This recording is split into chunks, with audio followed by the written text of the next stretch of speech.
Hello everyone and welcome back. Today we're going to be doing a POV drive, and I thought I'd take you along with me because I really fancied an exuberant drive. But before I even set off, I just want to show you the MPG figure.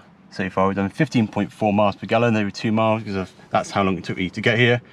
My engine's up to temperature, just in case you're wondering, near enough. And our fuel gauge is just under 3/4. So that's where we're at now. It'd be interesting to see what we're like after a nice spirited drive, what our MPG will be like at the end. Right, let's go for a drive, shall we?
Okay, the journey is now complete, and as you can see, we have probably just a bit over half a tank, and we left with just under 3/4. So we probably used about 1/8 of a tank, which is not too bad.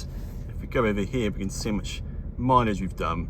We left with 2 miles, and now we're in 21. So 19-mile journey, and we've averaged 15.9 miles per gallon, which I don't think is that bad, considering we did about 80% of the journey quite exuberantly. And I was putting the car through its paces, and I'd say the other 20% was just going through villages, driving nice and sensibly. Then obviously the 80% was driving more spiritually on the country roads. So yeah, not too bad. I hope this video gives you some sort of insight when you drive this car quite enthusiastically in terms of fuel economy. So I hope that helps, and thank you very much for watching, and bye for now.